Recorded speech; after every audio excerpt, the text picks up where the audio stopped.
T ವಿಯನ್ನು ನೋಡಿ ರೀತಿ ನಮಗೆ ಶಾಕ್ ಆಯಿತು. ಯಾಕಂದರೆ ಇಲ್ಲಿವರೆಗೂ ಸರಿಯಾಗಿರುವಂತಹ ದಾರಿಯಲ್ಲೇ ತನಿಖೆಗಳು ಎಲ್ಲ ನಡೀತಾ ಇದೆ ಈ ವಿಚಾರಕ್ಕೆ, ರೇಣುಕಾಸ್ವಾಮಿ ಕೊಲೆ ವಿಚಾರಕ್ಕೆ ಅನ್ನುವಂಥದ್ದು ಭಾವನೆ ಇತ್ತು ನಮ್ಮಲ್ಲಿ.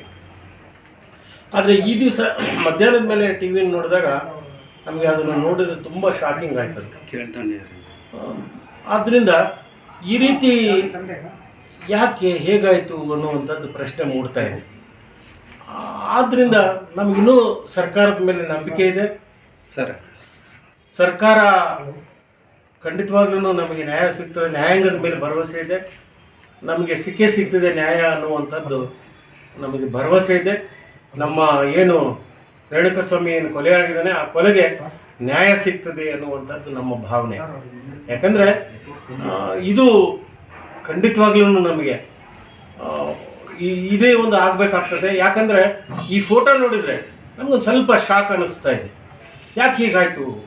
ಆದ್ದರಿಂದ ನಾವು ಏನಂತೀವಿ ಅಂತಂದರೆ ಖಂಡಿತವಾಗ್ಲೂ ಇದು ಒಂದೊಮ್ಮೆ ಇದಾಗಿತ್ತು, ಈ ಫೋಟೋದು ಘಟನೆ ಇದಾಗಿತ್ತು ಅಂತಂದರೆ ಅದನ್ನು ತನಿಖೆಯನ್ನು ಮಾಡಿ ಆ ತನಿಖೆಯಲ್ಲಿ ಏನು ತಪ್ಪಿದೆ, ಎಲ್ಲಿ ತಪ್ಪಾಗಿದೆ, ಆ ತಪ್ಪಿತಸ್ಥರಿಗೆ ಶಿಕ್ಷೆ ಆಗಬೇಕು ಅನ್ನುವಂಥದ್ದು ನಮ್ಮ ಒಕ್ಕೂರರ ನಮ್ಮ ಆಗ್ರಹ ಆಗಿದೆ.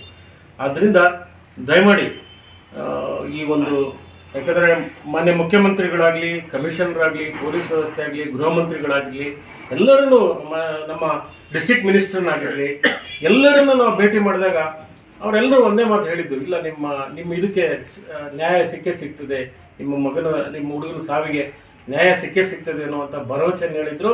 ಆ ಭರವಸೆ ನಮಗಿನ್ನೂ ಇದೆ. ನ್ಯಾಯಾಂಗವೂ ಸಹ ಅದೇ ರೀತಿಯಾಗಿ ನ್ಯಾಯಾಂಗದಲ್ಲಿ ಸಹ ಆಗ್ತಾ ಇದೆ. ಯಾಕಂದರೆ ಈ ಪಬ್ಲಿಕ್ ಪ್ರಾಸಿಕ್ಯೂಟರ್ ಆಗಲಿ ತುಂಬ ಚೆನ್ನಾಗಿ ಕಾರ್ಯವನ್ನು ನಿರ್ವಹಿಸ್ತಾ ಇದ್ದಾರೆ. ಆದ್ದರಿಂದ ಮುಂದೆ ಒಂದೊಮ್ಮೆ ಮುಂದೆ ಈ ರೀತಿ ಆಗಬಾರ್ದು ಅನ್ನುವಂಥದ್ದನ್ನು ನಾವು ನೋಡ್ತಾ, ಈಗ ಆಗಿರ್ತಕ್ಕಂಥದ್ದನ್ನು ನಮಗೆ ಒಂದು ರೀತಿಯ ಫೋಟೋ ನೋಡಿ ತುಂಬ ಶಾಕ್ ಆಯಿತು. ಇನ್ನೊಮ್ಮೆ ಯಾವ ಕಾರಣಕ್ಕೂ ಈ ರೀತಿ ಆಗಬಾರ್ದು. ಅದೇನಾಗಿದೆ, ಅದನ್ನು ಯಾರು ತಪ್ಪು ಮಾಡಿದ್ದಾರೆ, ಒಂದೊಮ್ಮೆ ಆಗಿದ್ರೆ ಅದಕ್ಕೆ ಶಿಕ್ಷೆ ಆಗಬೇಕು, ಆ ತನಿಖೆ ಆಗಬೇಕು ಅನ್ನುವಂಥ ಆಗ್ರಹವನ್ನು ಮಾಡ್ತೀವಿ.